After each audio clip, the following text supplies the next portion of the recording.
Alright, I think we're live now. So today we need to see how this is going to do. I moved my setup to the new house so you don't have the same background as before, but I'm using a different internet service now, so it's kind of weird because it's a T-Mobile at home, and when I test it like in the evening or like super early morning, I was getting like 100 megabits, and now I just tested it and it was not great. So, but the upstream should be okay. It says the stream is healthy, so hopefully you guys can hear me and it's not stuttering or anything like that crazy. Anyhow, this was pretty exciting. ARC's forecast finally came out as far as their 2025 prediction. I believe the last one was 2024. And now they're coming out with they came out with a $3,000 price target. So I've said it a few times, like, you know, I can do all the research I want, but nobody puts as much time and effort into it as ARC Invest does at all. I just, you know, nobody has that much time. So, and they've modeled like almost every single situation. Do they have autonomy? Do they not have autonomy? All this stuff. I mean, even the bear case, like worst case scenario, in 5 years you double your money, and like their expected amount is you 4x your money.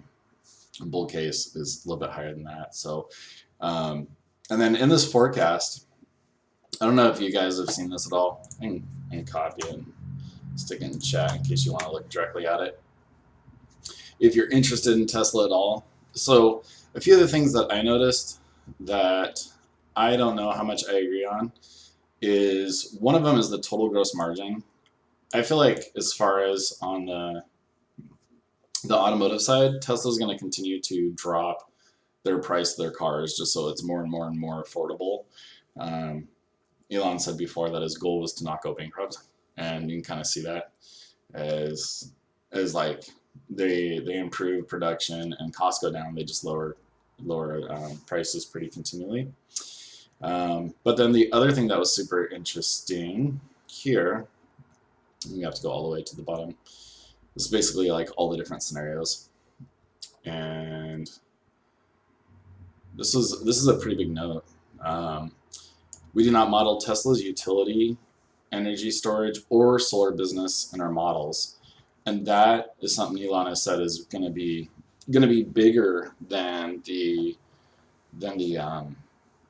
automotive side. So that's huge. That's like super huge. As soon as they start really ramping that up, that's going to be nuts. So like if you're taking that account, and it's going to be bigger than the automotive, and I'm not sure if he was talking about automotive currently or automotive in the future, but if it's even you know, a portion of that, that makes it like a $4,000 mid target price.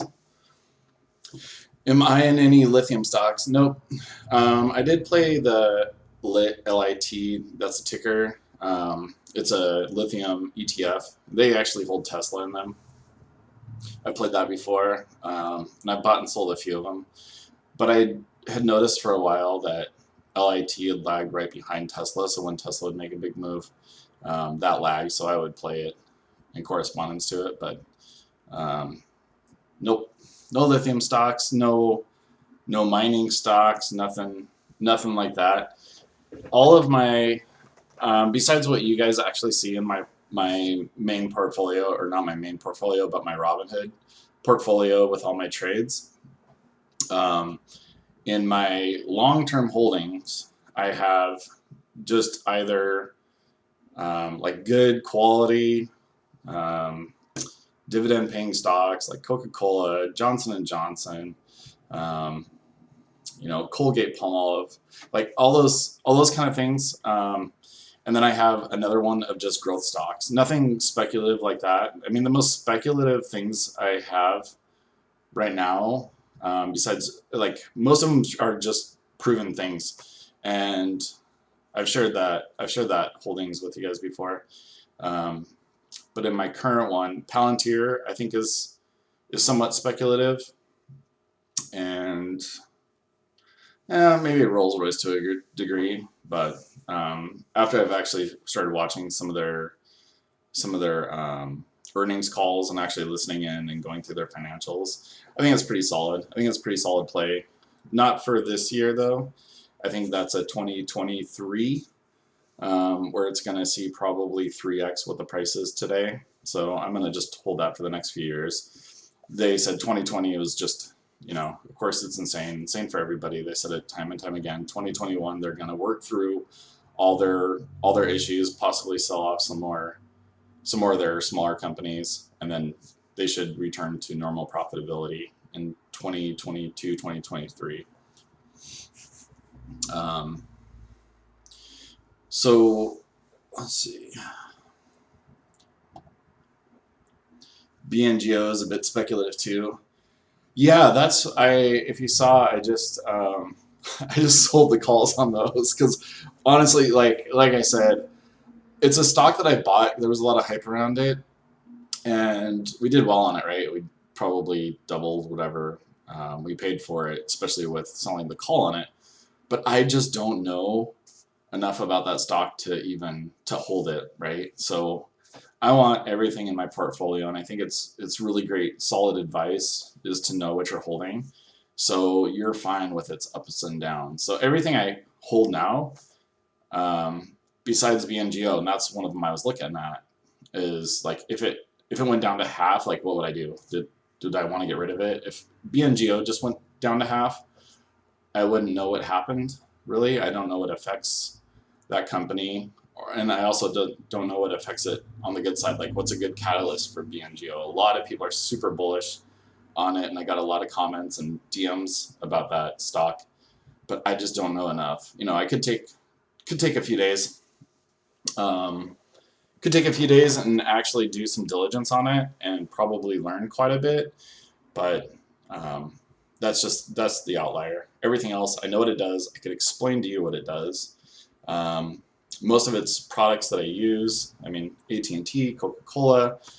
One of my long-term holdings, my communication company that I hold in my long-term holdings is T-Mobile, because I use T-Mobile phone service, and now I'm using their internet. So I want to shift as much of my portfolio to things that I actually know and use. And that way, when I feel like, hey, I'm paying this monthly bill for these couple things, at least it's a stock that I own. It's not like I'm using Verizon and bought T-Mobile, or I own T-Mobile and I buy Verizon products. It just doesn't make sense. Like, you might as well own something you use. You blew your account this Friday, losing 10K on Apple puts credit spreads in 21, and still want to do options mentally. It's very draining. Any advice will be appreciated. Yeah, that is the cost of doing it. Like, now that you've gone through it once, that sucks. Did you like totally blow your account like down to zero? And how come you didn't try rolling those things out at all?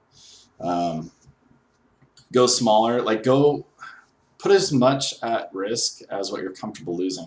Options trading is extremely risky by nature. We wouldn't have so much upside or so much ability to make so much money with so little. My account, I started with $575, and if it wasn't risky, I wouldn't be able to have the upside at all. But just keep doing it. Just go super small. I mean, risk $100. Don't risk 10 grand. That's a lot. I risk it, but I'm fine blowing that. Like, if that account went away, I'm okay with it. But I'm also just, you know, a lot of it's put into Tesla. I'm super bullish on it, but I also in that account own a lot of equities too. So unless Coca-Cola and AT&T go to zero, I'm pretty good. Make sure some of your account is in equities though. Don't, like, if that's all of your money, that's a terrible decision. Like, don't use options as your main holding in your account, unless you could do leaps possibly, but just start small. I mean, Apple's going to come back. Apple's huge. People love Apple. I didn't even see what it did. Has it just been dropping pretty much? Oh, you know what? I need to, let's see. I need to open up, whatchamacallit. Oops. What did I just do there? Okay. I didn't break it, I hope.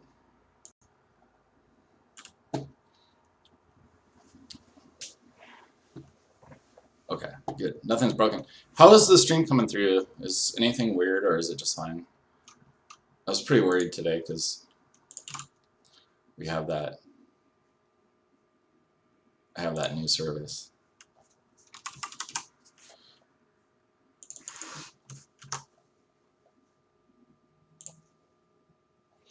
Okay, make sure nothing's on screen that I don't want it to be. And where is my TD? Where's my TD? All I have is everybody that's cool on my screen. Where's my TD Ameritrade? I just moved my computer, and so everything's a little bit out of sorts. So sorry. Where did I kill TD Ameritrade? It's got to be here somewhere, right? There it is. Yes.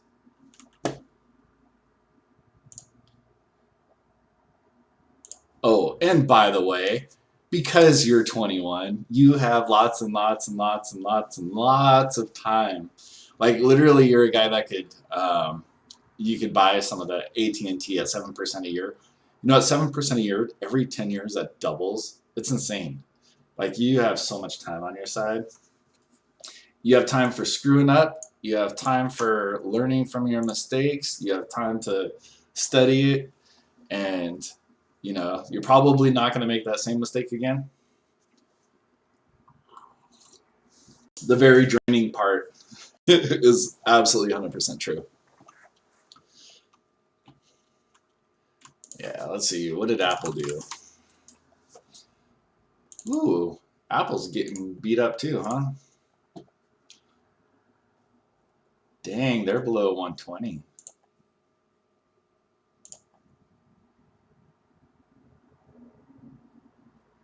Yeah, how far out of the money were you?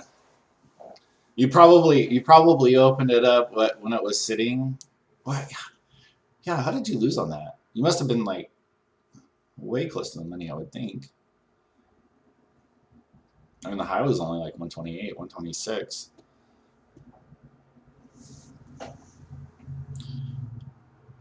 Yeah, you got in on the green day. But how, yeah.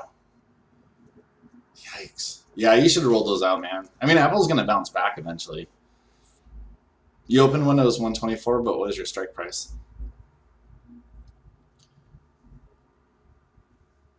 Digital Skies, thank you, man. Let me know. You're an inspirational man. I follow every one of your videos. It's really encouraging on what you're doing with Tesla credit spreads. They're super red. I continue logging into your channel for wisdom. Thanks, man. I appreciate that. Yeah, I just started like really just kind of putting out there what I'm doing, and I'm glad somebody's finding some enjoyment. I don't have any doubt, like, you know, long term, they're all going to be winners. It's such an awesome company, awesome CEO, awesome plan.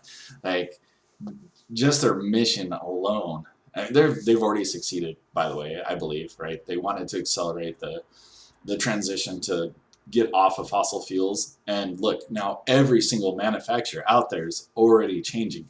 Like, who isn't? Except for, I think Toyota's like lagging behind. I'm worried. Toyota and Mazda, and I don't know what those guys are going to do if they're going to survive at all. Do I see GM rivaling Tesla in the EV market? I mean, there's probably going to be some people who are loyal, and at least they got in kind of early. I think I mean, they're going to have a decent market segment. The thing with Tesla is they're just so many years ahead. They're so many years ahead with data. That's huge. And GM's big enough to where they can produce vehicles maybe where Tesla's not covering.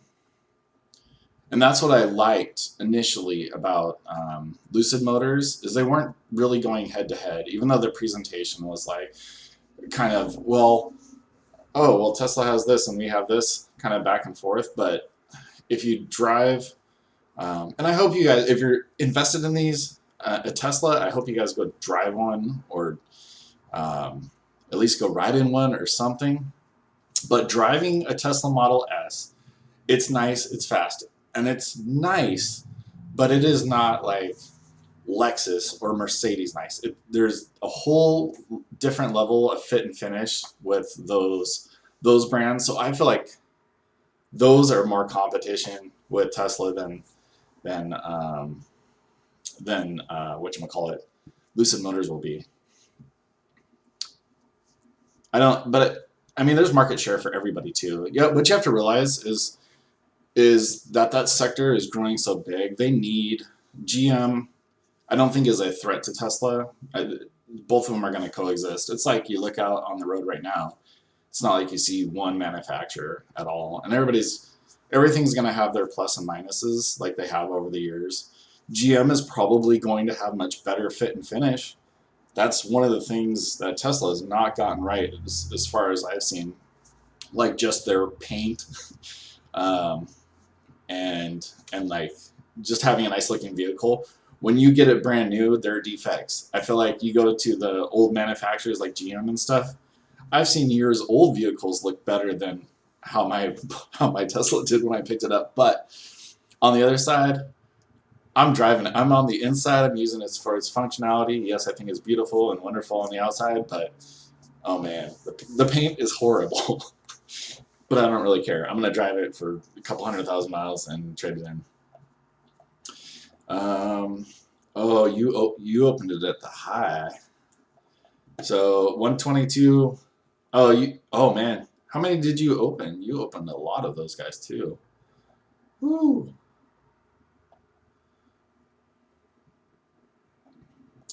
10 grand, so at 50 cents a piece. Man, that's a lot. That's a lot. I play Apple mostly, and I always put a strike price. Yeah, 117, 116, even as risk in the past month, and closed them Wednesday during the week. Yeah, that's smart. You got to be way far out of the money, especially when it's on its way up.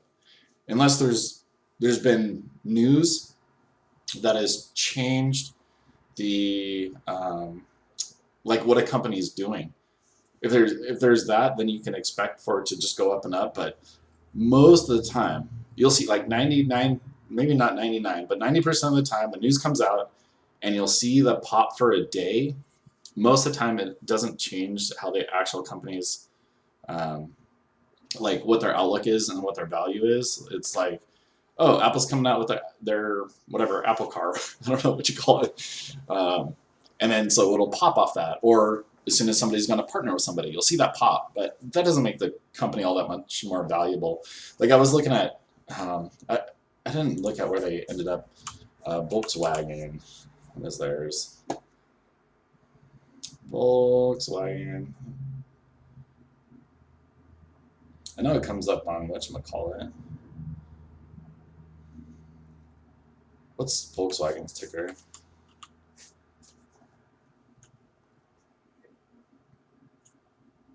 Is it Volkswagen? I don't even know what they are. But I expected their pop to come up and back down. Because the silly thing with Volkswagen is, even if they're, in my mind, so if they're shifting to EVs, that they're just shifting what they're making. It's not like all of a sudden they have their whole market of their normal cars, and now they're adding a whole segment which is going to become more valuable. Even watching their presentation, it wasn't too spectacular to me, just because some of the technology they're talking about is using like QuantumScape, who does not even expect to be manufacturing on a large scale for, I think, 8 years. No, 7 years now. I think it was 2028. But it's not like that company is growing now just because they're shifting into EV. They're pivoting into EV which is probably going to mean survival, if anything. If somebody's not pivoting to EV right now, they're going to be gone. There's, and I think I stopped saying this, but there are states, companies, and I don't know if it's going to be federal, that are not going to allow anything other than EV use. So I think Uber, I'm sure Lyft probably followed suit, but I know Uber wasn't going to allow anything but EVs.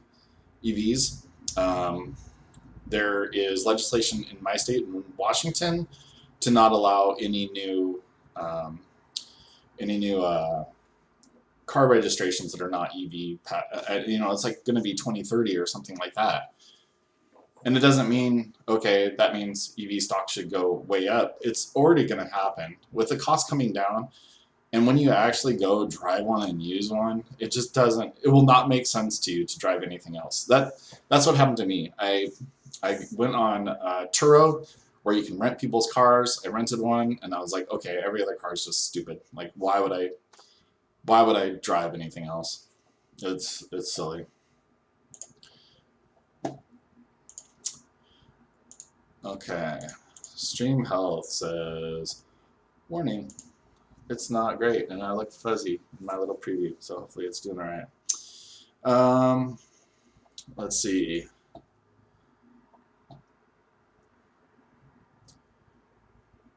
J-Pal Wednesday smelled too fishy. J-Pal? Yeah, like, yeah, I barely trust. I assume you're talking about Jerome. I figured whatever was going to happen, it was going to be digested and go the opposite way eventually, or just kind of calm back down like most news happens. Have you done any NVIDIA spreads? Just started doing it with them at 650, 645. So I think I have done NVIDIA spreads, and usually like when I'll play them is as soon as I see news to the upside, I'll sell one under. But it's not my primary. I don't know NVIDIA well enough. I mean, I guess I'm using an NVIDIA graphics card, but I don't follow them enough to do it. I feel like you have to know what's going on with the company. You have to know what true good news is, not just reasons for it to go up or down. I do have a leap on. I have a $95 leap on in AMD though. Do I use a stock screener in TOS? Nope. I think I've played with it before.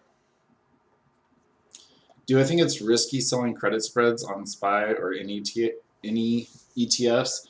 They're lower risk because it's not just one stock, as opposed to, look at Tesla. It can swing $100 in a day. So yeah, ETF, since it's just a basket of stocks, like SPY or DIA or something like that, it is definitely less risky. But you also notice that the premium that you receive is a lot less compared to what you can receive on something that is very volatile. And that's part of the reason I like playing Tesla, is just because of the volatility. With that volatility being super high, you can collect a ton of money. I collected $100. Like, it was like 20% for, on Friday I opened it up for next week, and I think it was like a 550, 540. That's like, I don't know, that's just a ton to me. Yeah, you're talking about Jerome. Yeah. Yeah, it's funny. I don't know how much you watch Jerome Powell. I love Jerome. I think he's super awesome. I love listening to him speak. I think he's just a great orator, period. But it was like when they did the emergency rate cut to kind of ease everybody's mind, but that also at the same time also like solidified the fact that we have a problem, and then the market fell after that. I think it had like a little tick up, and that was March or April or whatnot. Do I sell credit spreads based on support and resistance or out of the money probabilities? I sell them based on just price action, pretty much. I don't use probabilities on Tesla at all because I'm looking for catalysts. There's the catalysts that I know that are coming, and it'll be interesting to see Monday what happens based on ARC's new projection. So I know that's coming. I know the Cybertruck rework's coming. I know those are going to be released this year. I know the semi's coming out. They're supposed to have at least 100 on the road this year. Like, all those are huge catalysts for the stock to go back up. So even if it takes weeks, months, that's fine. And that's also why I'm squeamish about playing. I have a few call credit spreads, but I'm scared of those, man. They're like, you know, the right news comes out, and it was like, you know, it popped up 100 points last week at some point. And I mean, one of those things comes out and kaboom, we're back up to 900 or something, like super quick. And that just blows the top off of it. I am super more scared to the upside than the downside. I know overall, you know, long-term trend, it's been going up. I mean, oh, yeah. Oh, never mind. I think I didn't mention that Palantir. That is one of my speculative ones.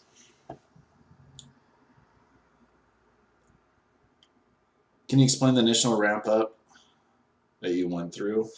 Yeah.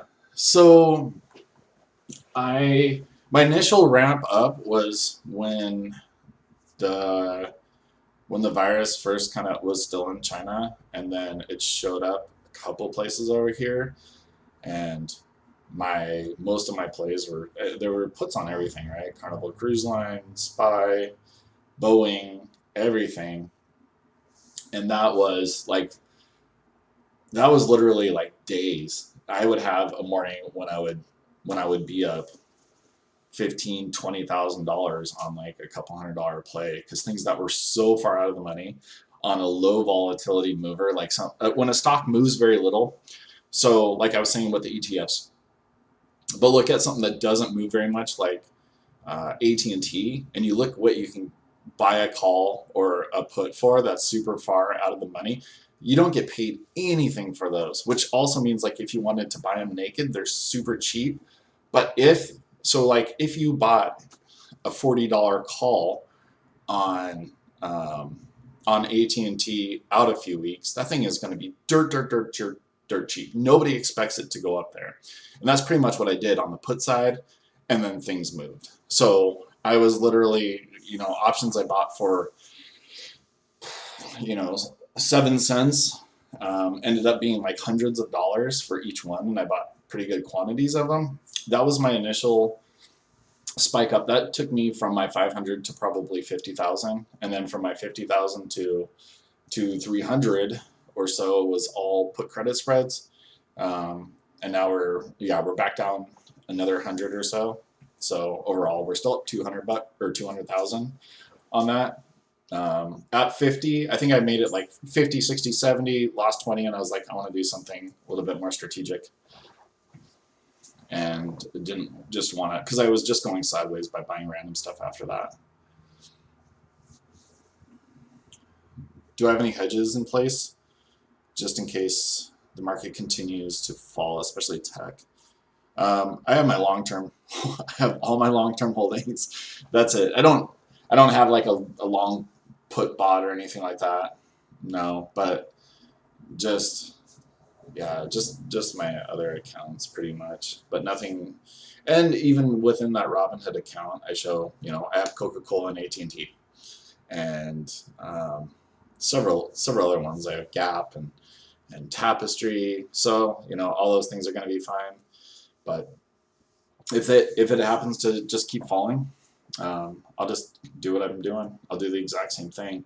It's what got me from where I started all the way up, so I'm just going to continue with that.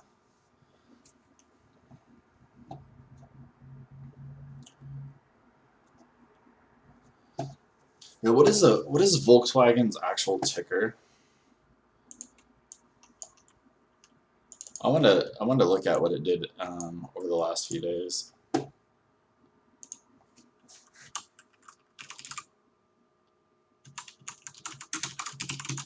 And I don't even know why it's okay. So what is it?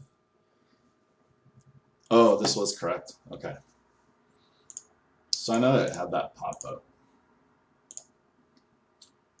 And then do we end up like right back down where it was? Not quite. So it's only up. It's only up a few bucks. What is my TLDR analysis on ARK's price for Tesla? Oh, bullet, yeah. If you just want to know what the price is, it's $3 grand, right? Boop. Too long, didn't read. All right. Too long, the TLDR is she expects it to be $3,000 in 2025 without the upside of Bitcoin, without the solar side, without the like the auto bidder, the power storage, any of that. That does not take any of that into account. So that's your TLDR. And then on the upside, $4 grand, still without those things. And their worst case scenario, basically like full self-driving doesn't work out, their robo-taxis don't work out, they can't continue to be as efficient and increase efficiency on all their buildings or on all their products. $1,500. That's like the worst case scenario, basically, with all the with everything basically not going right for Tesla. $1,500, not including solar. So, and they have facilities. I was just reading. They have like a facility in New York that they are going to have to ramp up for the solar. They had to pull.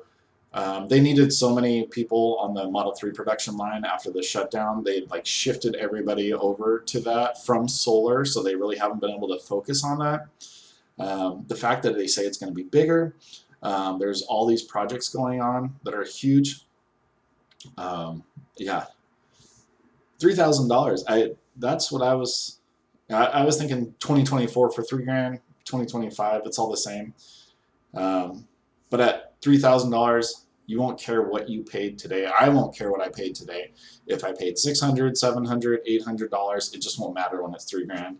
And I expect another split too. So that'd be pretty cool. I hope for another 5-to-1 split. That'd be awesome. Then I can have my 1,000 shares in my Robinhood account, and I think we have 300 and some in some of the other accounts. I bought some more of it, so that'd be a pretty nice holding. But right now, it's, what is it, $150,000 worth of value or so in that Robinhood account, and 2025 is 600,000. That'd be awesome.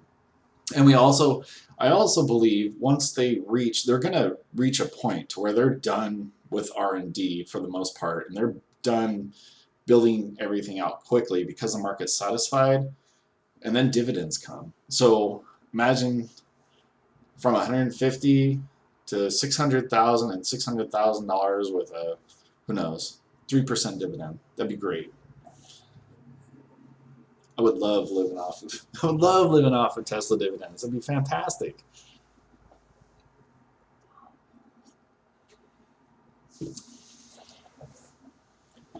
Did you guys all take a beating this last few weeks? Man, this last month has been pretty brutal. But I'm pretty excited for this coming week. I don't know. It's like I didn't see what bond rates did like after close, but I did see some of the futures going down. But then we have Kathy. We have Kathy Woods with ARK, and I know there's people like me who, I mean, that might as well be as good as gold, what she's saying, because the amount of effort that they put into it. That's their full-time job. And then there's people going, well, she lost a bunch of money in her fund recently, so she's just crazy. But they called her crazy last time. ARK Space ETF? I don't know. Are you gonna get in on that? I definitely will. That's actually one of my holdings. I have an all ARK pie on M1. I don't know if you guys use that at all, but I just have it split evenly between all ARK Invest funds, 5 of them, and I just put a little bit of money, I think $80 a week or something in them, and I just keep buying them. Yeah, so I actually have had a hard time with space. I don't understand where the revenue is going to come from, or is it like satellites and things like that? That's one thing I don't know enough about. I love watching SpaceX. I'm super proud that we got somebody up to space, like from a private company. I think that's awesome that we launched it from American soil. So all that stuff just makes me like super proud. But I don't understand it on the revenue side. Or is it like they're making money from government contracts because now the government needs to pay somebody privately, and they do it so much more efficiently than Boeing is able to. Is that where the revenue is supposed to come from? And I wonder what it's all going to hold. Obviously, like SpaceX, if it was available. I haven't even looked at space, like the actual. What was it? Whose was that? That was like Virgin. What's his name? Wasn't it called Space? That. Gosh, what's his name? Branson. Richard Branson. What was his company called that was doing the space stuff? SPCE. Okay. Yeah. What's that been doing? 32. Somebody did. Okay. Wow. Yeah. So it was up to 60. I remember when it was headed up. Me running through some of the numbers, it just didn't make sense as far as that being a company and the amount of people that would actually have the money to be able to use it as like a space tourism vehicle. It didn't pan out. I think it was can't remember what his name is, Jeremy, that he does a ton of stuff on stock and everything, and he kind of went through and he actually like penciled it out, like who are these people that can afford a $250,000 ticket to go take a ride in space.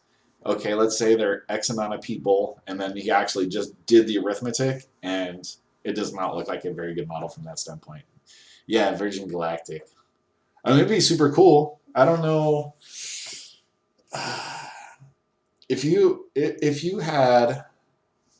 I don't know. I'd have to have a lot of money to even consider wanting to take a ride into space just to say that I did it. It's not on my list of things to do at all. I mean, it's not like you get to meet new people. I find traveling to other countries like way more cool than just to say I went into space. It's almost like name brand stuff. Like basically, you get to say you did it, and you're in some kind of spacecraft the entire time. I don't know if the experience would be worth it. And what would you have to have like? If you had $10 million, would you spend $1 million on a ticket? I don't know what they're supposed to be, $250,000. I don't remember what the math is, but man, you could do a lot of good with $250,000 put in the right place and not fly into space. It'd be super difficult. Yeah, and then as far as one that ARK's space ETF, I haven't followed that at all. As far as when it's coming out, I just don't know. What's my thoughts on size allocation to each plays? Depends on what they are, and also your risk tolerance too. Like, are you, and also like what you're playing. If I'm playing like Iron Condors on AT&T, I literally could put half my account in there, and that's fine. Nothing's happening to AT&T or Coca-Cola, or just buying the equities. If there's something risky, buying calls or just buying puts or something like that, it's got to be less than 1%. You know, it's got to be pretty small, unless you're actually like just actively playing some news or something like that.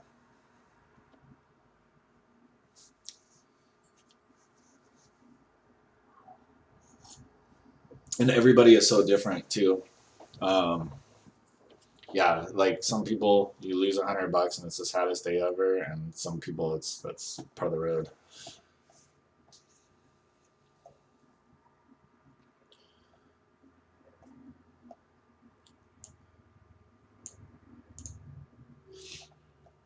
Oh, and also, do I think it's risky? Do I think it's risky selling credit spreads on Spire and in ETFs? There's always risk, right? But it's always, your risk is always going to be equal to your reward. If you notice that when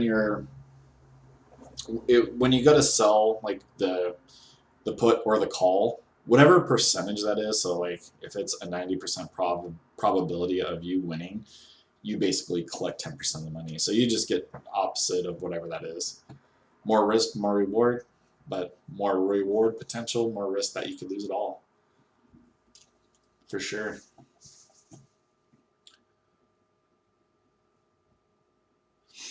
I wonder if Volkswagen's gonna just continue to go down. It's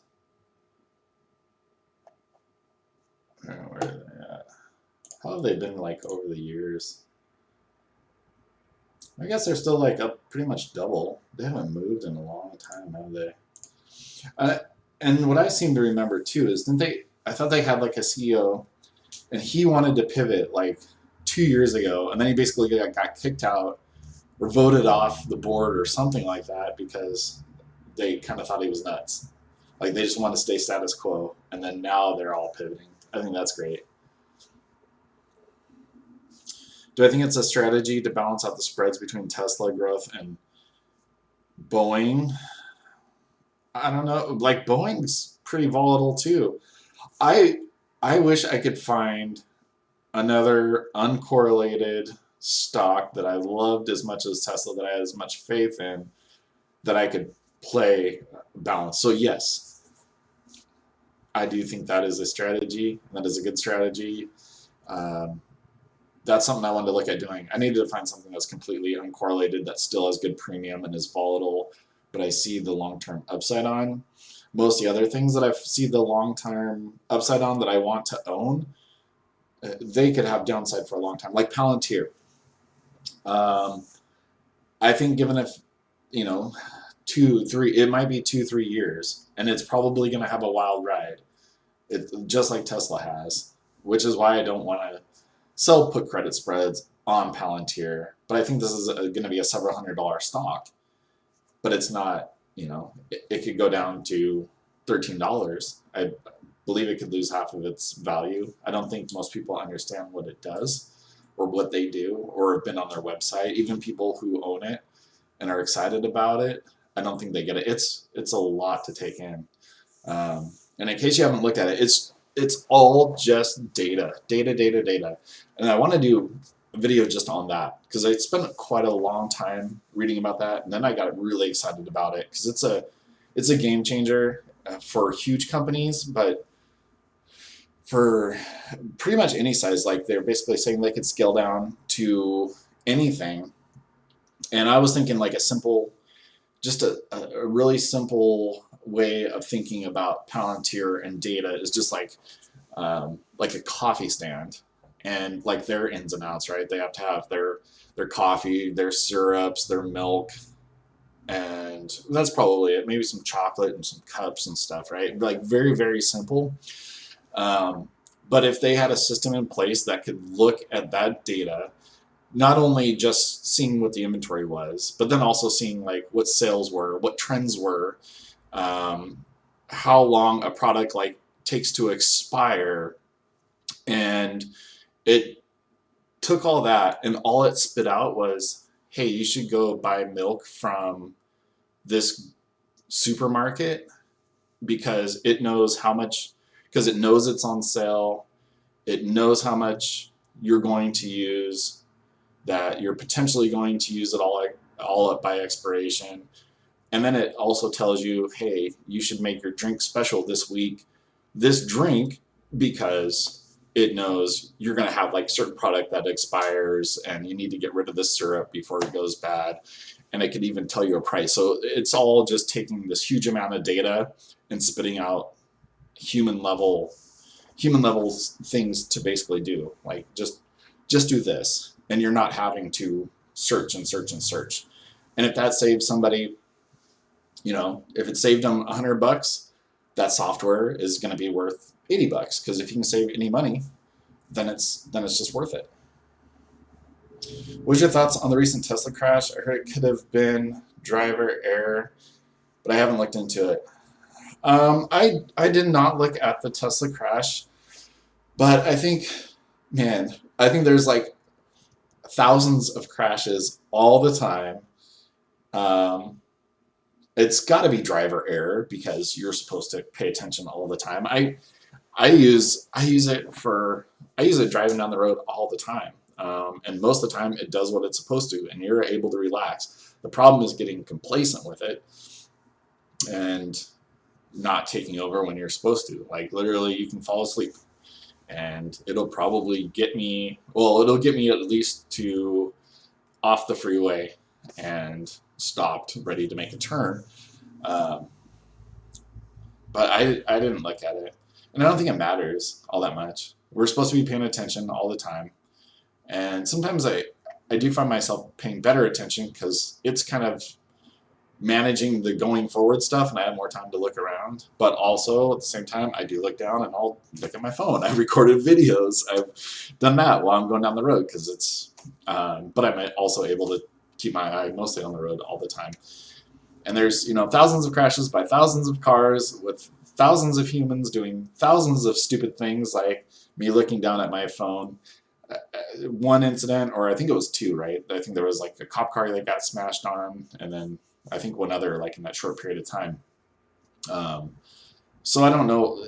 I don't think that affects Tesla, the company, very much. It's just anything that happens, you know, somebody wants to make a big deal out of, big news article. You know, it's like that one where it accelerated right into the semi, but a human is supposed to be paying attention right now. It is far, far from perfect right now. It'll do 99% of your driving. Like we drove from Washington State. I live on the west coast of Washington to Idaho, and during, I don't know, whatever that is, 10-hour drive or something like that, 8 hours, I probably drove for 20 minutes of that. So for the most part, super good. But yeah, I should watch a video or something or catch up on it. But to me, it doesn't matter. That doesn't affect the company to me at all. BA is a good volatile re-entry stock. But it's okay, value stock to counterbalance the bleeding from tech. Yeah, I know, BA was super up there. Yeah, that's one. I actually played on the downside. Yeah, 350s. My girlfriend bought it at 100, or like just under 100. She was like, but it's so funny because she's never looking at a chart. Well, she'll look at the chart and just be like, oh, it was up here at some point. And then she just says, well, people have to visit their families. They can't, like, and some people's families live out of the country, so Boeing can't go away. And she bought a ton of it. She bought it, yeah, under $100. And what is it? It's like $250 now. She makes these amazing plays, and she does so well. And it's the most simple, like, first principle reasons for buying half the stock she does. Even if it's like a poorly reported thing, she's like, well, I think it was, what was the one? I think it was like, not Nano Dimensions. It was another one. She played, I don't know, they do something with salmon. She's like, well, more and more people are eating fish, so I'm going to invest in this company, and did really well. Do I see the lack of EV chargers available being resolved soon? What do you mean? I wanna go and do a little in depth about this silly EV charger thing. That's why I think the companies that go up because they're putting in a bunch of charging stations is just, it's stupid. It's really stupid. For somebody, yeah. So for somebody like me, I've driven. What do I have? I probably have like 20,000 miles in the last 9 months. So I drive a lot in my Tesla. Most people who own them are just going to charge at home. The new places that are being built, there's an apartment complex that just got built pretty close to my house, and every single building has like 6 chargers out in front of them. you don't charge outside of home. Like, I just don't do it unless I go somewhere far. Now, how often do you go far, and what is far, right? Most people only drive like, 20 miles or so. So really their daily use of range, like how far do you drive a day? I drive a lot, but the only times where I've charged um, outside of home was when I went from Washington to Idaho, when I went from Washington over a pass to go up to the mountains, like right before Christmas, and then another trip down south. So these were, these trips were the hundreds of miles, which doesn't happen very often. So that's been once every 3 months, which is the only time the range is important to me. So these 500-mile range, I think that's BS. Like, it's not, that's great, but it's just not important for 99% of people 99% of the time. The same thing with the swappable batteries. And I don't know what part of the country you live in either, but for me, there are Tesla stations everywhere that I go. They're not being bombarded. There's always availability. It's not like there's a huge line to get to them. And they're kind of out in the middle of nowhere because that's the places where you're just like crossing everything. But they're also super close to off the freeway. So every place that I stopped was literally, you get off the freeway, you make a quick right and a left, and you're right there to be able to charge. And then I go see like this Electrify America, and they're putting them. There's this. Let's see. There's one going in by a Walmart that's quite a ways, and it's super far off the freeway. So if you're traveling far, I don't know who uses these things. I don't know who uses the charging stations. They're always empty. I never see a car there. And if you're at home, you're already charged. That's one of the beauties about it. You don't leave your house to go fill up with gas. You don't. That's not part of your day. You leave your house just like having a full tank of gas. You have a full charge, and you come home and you just plug it in. It's my natural thing. Get out of the car, plug the thing in, and then the next morning I'm good to go. The worst case scenario is I forgot to do it, but it is such a normal habit. It's like taking your shoes off when you walk in the house. It's just what you do, if that's something that you do. But those things are always empty, and when they're building them, not right next to the freeway, it's just ridiculous. There's absolutely no reason to have those things. I want to take my camera out and then just go to all the various charging stations all around in my area, because there's a bunch of them with like 30 stalls, but I don't understand who's going to use them at all. But yeah, my question for you is like, how many miles, or anybody else, how many miles do you actually drive a day, like on your busy day? It's usually to work, to the store, and back. On my slow days, and I drive all over two counties pretty much for my job, which is why I've racked up so many miles. But there's very seldom times. I usually don't even rack up 100 miles. I feel like even if I went on a road trip, I would take an extra battery pack, and that's if I would decide to take my future Tesla. Oh, an extra battery pack, or just take my SUV? Yeah, so extra battery pack.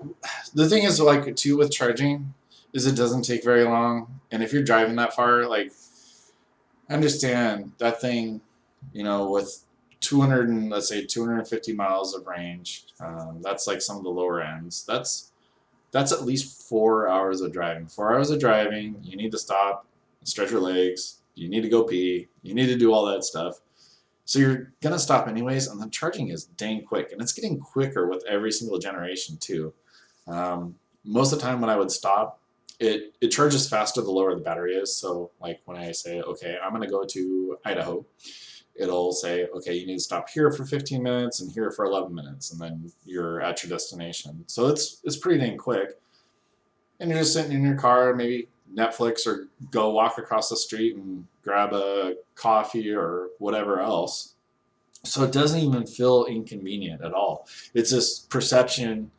Um, it's just a perception of somebody who doesn't drive one on a daily basis, and they try to make a big deal out of it when it's absolutely isn't. I have no issues. I've never been like, please hurry up, I'm waiting, or anything like that for charging.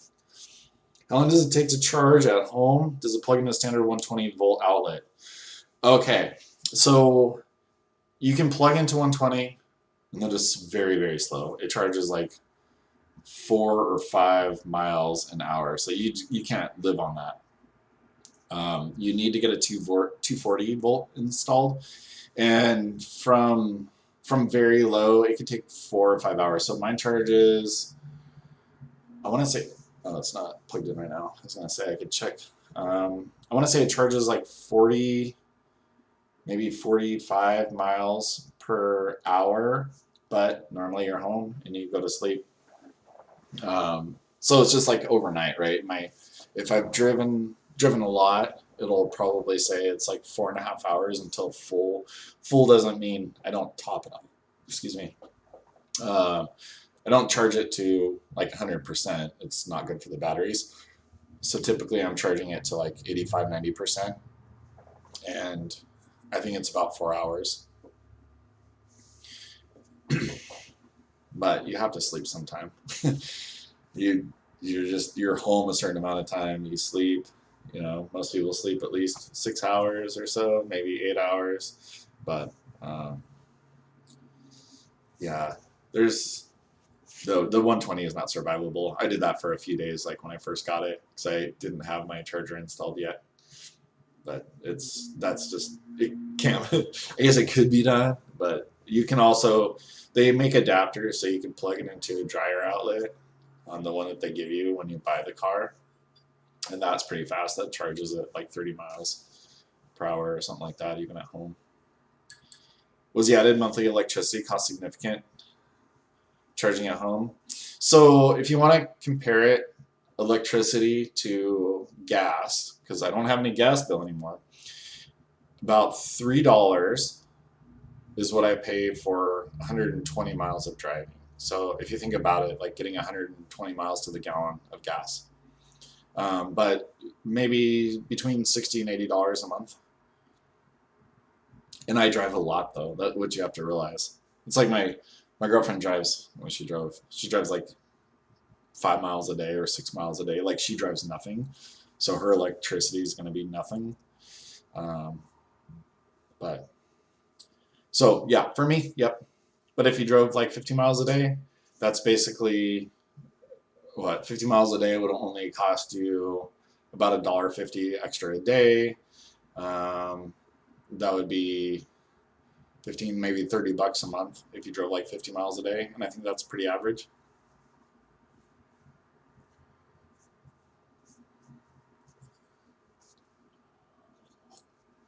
Yeah, so it's like a noticeable difference for me on mine, but it's also noticeable the fact I don't have to stop at the gas station. I have no gas bill. It's always funny now. I go to the store and there's the ones, do you want to enter your number for the gas rewards? No, I don't have gas anymore. You don't have to go in for oil changes. I have 20,000 miles. What, on a newer car, they can go like 5,000 miles, I think, between oil changes or something. My old one went like 3,000, but that would have already been $400 oil changes too. And I don't know how often you usually have to do brakes, but Tesla's, you're not going to ever have to do brakes hardly. It's going to be hundreds of thousands of miles before I have to do brakes. And what else we don't do? Maybe that's it. Brakes, we don't have to do oil changes. Gas. I'll be on my third windshield though. It's crazy. I'll have to grab some pictures of it. So I got a rock chip, cracked the windshield. I got it replaced, and then literally like a few days afterwards, like a rock chip in the exact same place with my windshield being cracked, which if I didn't have insurance on it, it was like $1,300 and some dollars just for the windshield on it. It's the thing's nuts, but I have another appointment to go have that done.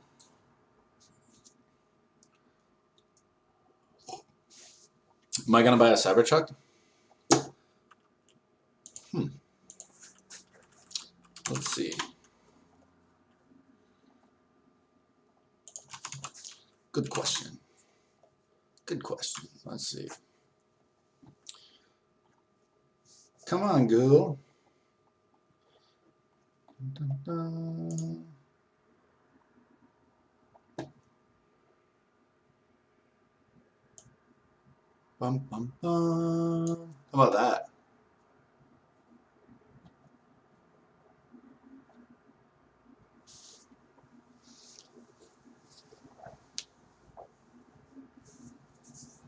Down payment made. Just ordered it 9 days ago.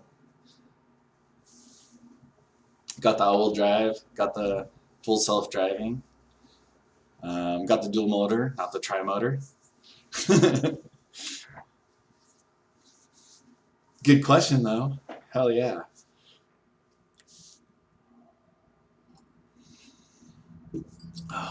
I think that thing's gonna be nuts. I think it's a super, super, super good deal too. For I don't even remember, what is it, like 40 or 50 grand or something. Man, to have something like that compared to what you get with a, like, I don't know, a GM or whatever. Man, just driving my Model Y, and I imagine, like, in a truck, it has so much more suspension travel. It's gonna be so much, so great. I'm excited. What do I think of Lemonade? I actually love Lemonade. I hold Lemonade. That's I have a decent amount of it. I think I was gonna do like a here's my top 5. Tesla, Lemonade, Palantir. I think Rolls Royce, just because after doing enough research, I think that is a 3 or 4x stock in the next few years. And then just AT&T or Coke or something like that, just because it's super solid. Yeah, I'm super excited about my truck though. I'm probably just gonna. I bought it, but I'll probably just let my girlfriend drive it. 'Cause, my Model Y is super perfect for my work, and she wants a truck, and then I don't have to ever deal with her car anymore. So that'd be super cool. But I wanted to lock in the full self-driving price too, because as that comes out, and that's like more and more features come out, and it's and the technology is proven, full self-driving is going to cost $30,000. So I'd rather pay whatever I just did for it, 8, 9, 10. I don't even know. Don't care. Do I like how it looks? It's growing on me. At first, when I saw the initial Cybertruck presentation, I was like, okay, this is a joke. Like, where's the real one? The real one's coming out. And then the more and more I see it, the more and more I like it, and I'm okay with it. I also could give a crap less what other people think, like as far as when they're looking at me from the outside. It's more about the inside to me. In my experience after actually driving the vehicle. So, I mean, yeah, after it took like a week or something, I'm like, yeah, I like it. Now I just love it, and it's so super unique. And we're just gonna see them all over the place. This is gonna be, I don't know how many pre-orders they have last count, but it is just so crazy. They're going to be like Teslas now. It was, a few years ago, you look for a Tesla, you'd see one every now and again, and now literally I'll be in a line of 4 or 5 of them, and then we'll see these trucks all over the place. And then we'll see, it's going to be funny. It'll just be interesting. I love the way it looks. It's so unique and blatantly obvious. I love it. Yeah, it's so cool. Yeah, there's no question.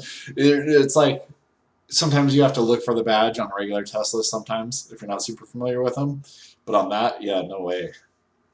And I think they just confirmed their big press to be able to cast these things. They're just gonna be like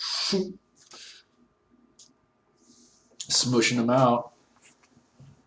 It's gonna be super cool. And they said they're gonna be enough to power a small home, which is nice. How do I pick what stocks to trade equities on? You mean, oh, derivatives? And once you find them, do you use technical analysis? And if so, what indicators do you use? I pick stocks that I know, and that's all.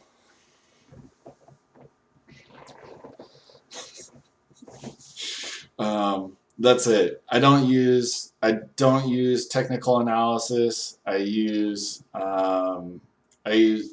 price history, price action, and just other things that affect it. That's why I don't play them on a whole bunch of stock, right? Like if I want something super stable, I'm going to AT&T. If I want something volatile, I'm going to Tesla. And as far as my technical indicators, I do have a few. Let's see. I do have a few up that I'll use. This was an interesting one. They have social sentiment. But I'll use like some squeeze sets and some different things on them. But I don't use it for whether or not I'm going to make an entry or not. I just use the previous price action on that. If I'm going to day trade, if I'm actually going to be in and out of a stock, I usually use MACD.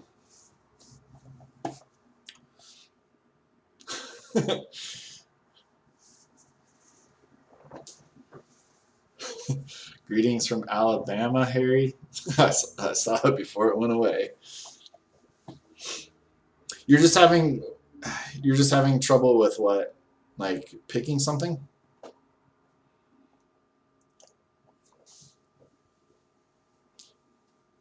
Like what stock do you own? If you do a naked option, do you stay away from weeklies?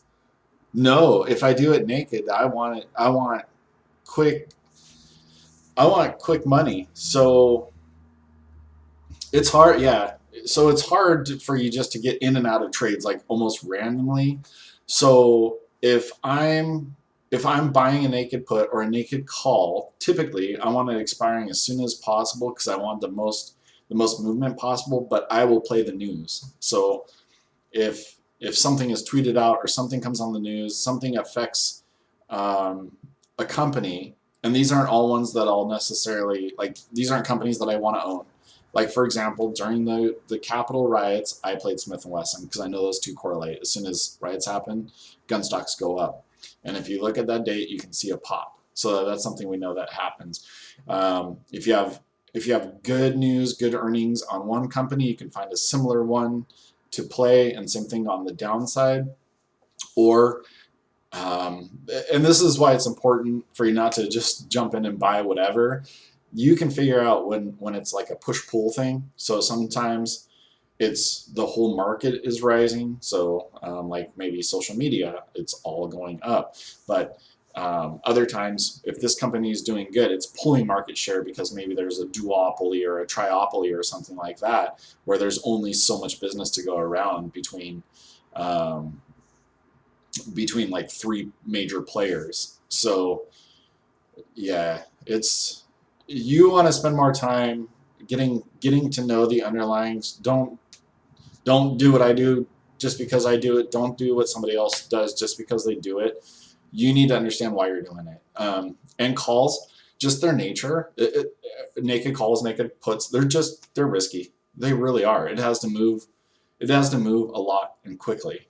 The exception of that would be leaps, where you buy something deep in the money because you're long-term bullish on it. And I have some of those. Like I have calls on whatchamacallit, I have calls on Dropbox, DraftKings. I have like $50 calls on DraftKings expiring 2023. So those are just like long term. Those are safer. Or if you have a thesis like it's going down. The one I always wanted to play, like buy a put on, was Nikolai, but it was going up, and I felt like it was going to crumble. I knew it was going to crumble. I knew it was BS, but I didn't know when that was going to happen. So I didn't know where to buy it, and they were so expensive too. I didn't end up being able to play that one. What's the difference between naked options and covered calls and cash secured puts? Good question. Okay, so it's basically the difference between buying and selling. So when you're just buying a call or buying a put, those are naked, right? So you're just buying a call, you're hoping the stock goes up enough, fast enough to where you can sell that thing for a profit, or if you buy a put, you're hoping it goes down fast enough to where you can sell that for a profit. The cash secured or your covered calls, that's going to be when you own the stock. So I don't have my Robinhood up right now, but so let's say I own 100 shares of AT&T. I own the stock, and instead of buying a call, I can sell the call. So I can sell a $33 call, and what that means is I'm selling the right for somebody else to buy it at $33, and so I collect a premium. So I sell this call and I collect whatever, 20 bucks. If the stock does not go up to $33, it expires worthless, and I keep my 20 bucks. If it goes above 33, then the person who I sold that call for or sold the call to, they can now buy my stock at $33. So even if it goes up to 34, they can sell it, or they can buy my shares from me at that lower price. Cash secured put, let's say I think, well, either you want to buy it at a lower price or you just want to make some money.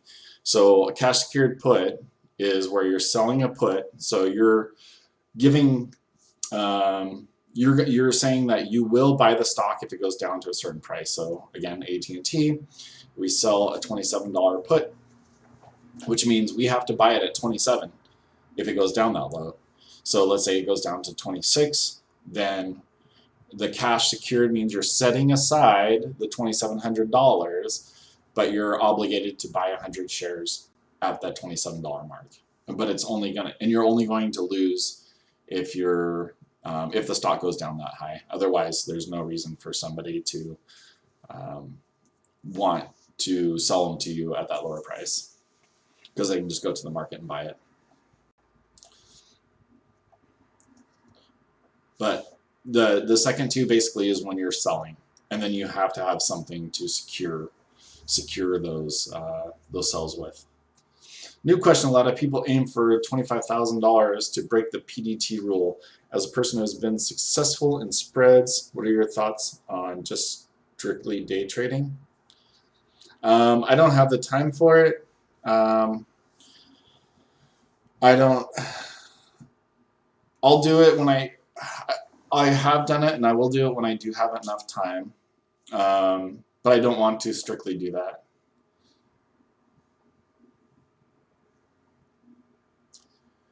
And it's like a whole different thing. We're selling put credit spreads and kind of making these moves. Like, I can touch those things once a week. If I wanted to, I usually touch them daily, or a few times a day if I need to. But with day trading, you have to be in front of your computer while the market's open. I mean, at least for several hours, you have to know all the underlyings and pay attention to a lot more, because those are just in and out, in and out, in and out, price action, indicators, all that jazz. So it's just something different.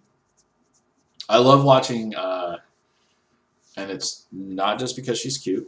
But I think her name's Humbled Trader. Humbled Trader. She day trades. She does really well.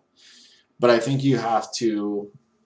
I know you have to put a lot of time into that too. That's a whole nother art to it. You're needing to sit there and hope to break even, I think, for a year. Maybe be willing to lose some money, and until the patterns and everything really speak to you, you can't just, oh, it's going up, I'm going to buy, oh, it's going down, I'm going to sell. You have to be way more disciplined than that.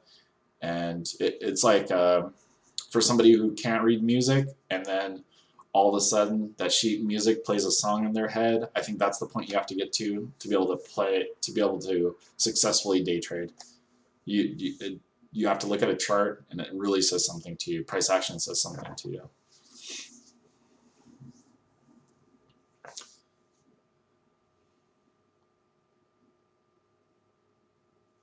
Depends on your execution. Charting is important with day trades. Having a stop loss, take profit, target support, furniture.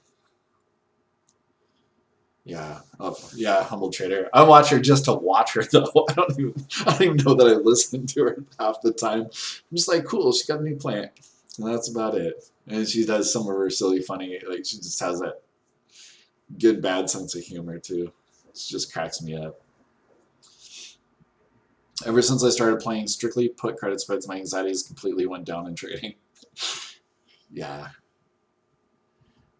It's a like the stress, the psychological and mental stress is so huge, and I don't think it's ever talked about enough, especially over the last year or 6 months where the stock market just goes up, and that's what obviously attracted a lot of people to the market, because you could have anybody going, this stock is going to 10x or 4x or 2x or whatever, and most of them did. Like everything I bought when it was down, I bought just normal stuff too. I bought like Gap and Tapestry and you know, just normal stuff. That'll 2x, 3x. Dave and Buster's, Cedar Fair, all that stuff did 10x, or not 10x, but 2 or 3x.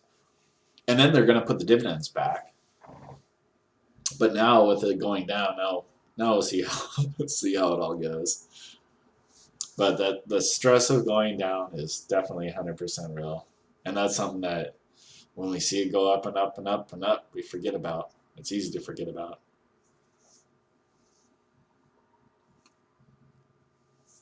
I'm glad your anxiety went down.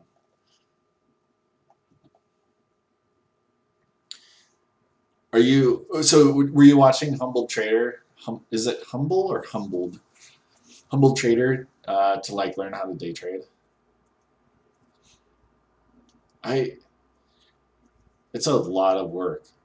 Day trading is a lot of work. That's the thing. I think like once you get it, it's great and it's worth putting the effort into. But it's just like anything else, you know. You can't expect to go scratch a lotto ticket and just win. You have to put your work into it. And she puts a lot of work into that. Holy smokes! And some of her like time lapse videos where you can see her for hours and hours and hours a day, like. How exciting is that? Staring at the charts all day. It's not. I mean, that's what I did when my company shut down in March and April. I did that pretty much because there was nothing else to do. Like literally, we were scared to go to the grocery store and put a mask on and gloves and all this stuff just to go buy some flour, and then flour was gone. Nothing available. So I sat and looked at charts and put some effort into it. So it's definitely doable. It's just a lot of dang work.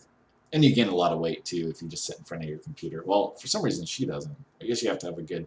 Oh, that's right. But she's a pole dancer too on her after work.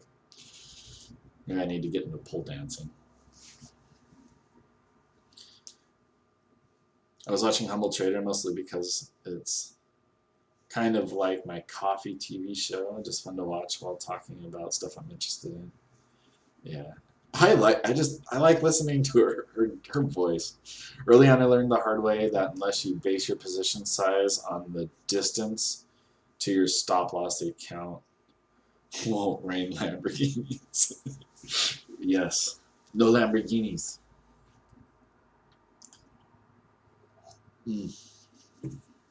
That's right. I liked her, was it last year, her April Fools or something like that, her video with her Lamborghinis. That was awesome.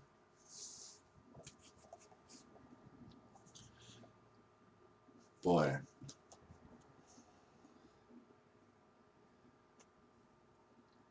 Is that the is that the end game? It's so funny because I feel like, I don't know why, I swear, I think traders are cheaper than most people. I don't know why. I feel like it's because we know we could buy, yeah, we could buy that, or we could buy a dividend-paying stock, like a Lamborghini's worth of Coca-Cola. That's paying out every year instead of costing me money.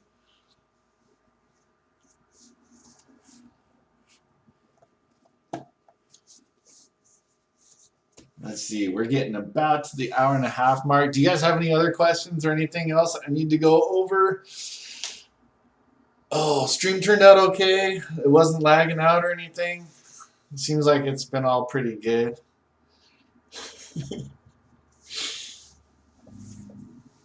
I should get into pole dance. Dude, I should.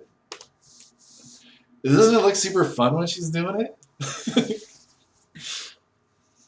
Did you ever find your Tesla spreads are considered? Yes, they are. I did. I just got my whatchamacallit, my, what is it, for my Robinhood. Let me see. Tax documents. 20. Dude, this is crazy. My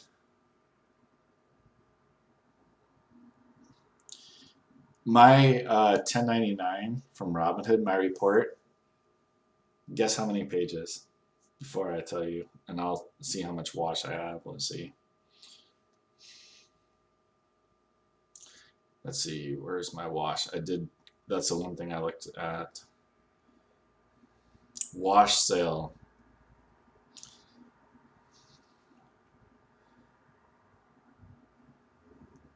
Yeah. So, oh, can I do it on there? Wait, let me get, where's my, there it is. Wash sale disallowed. 850,000. Boom. 849. So yep, it did end up being a wash. Okay, no guesses. 344 page document. So crazy.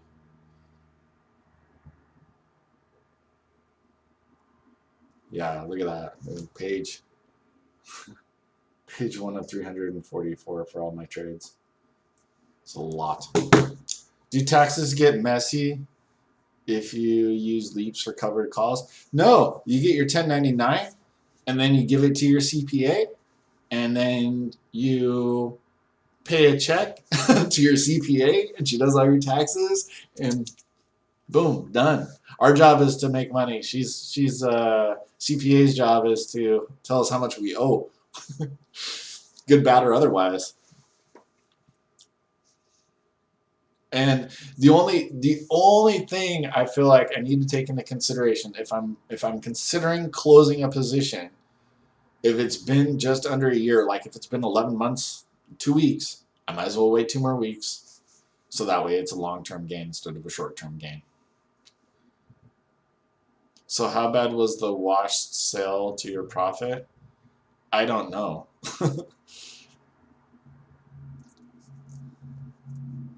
I don't know, because I think I would have to go through those 344 pages and see how much of it was, because it's also similar companies and stuff. She was talking about all this criteria, so I don't actually know. But I'm not going to worry about it, right? I made money. I will pay taxes, and that's that. That's it. Like, I'm not going to pay more taxes than I made money, so that's fine. So I think on there, like the actual realized gain was 150,000 before the end of the year. So I'll pay taxes on that on this account, and I'll pay taxes in my other accounts, and pay taxes on my job, and yeah, pay a lot of taxes.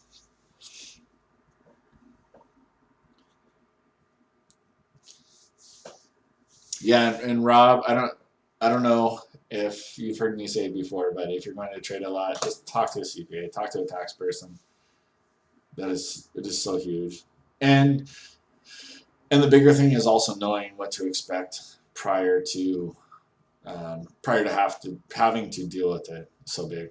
But oh yeah, speaking of taxes, so this nice because like this room now I made this my dedicated area for trading, so I get to write all this off. This room, the electricity, the internet, um, the new desk I purchased, everything else I need to buy for this room.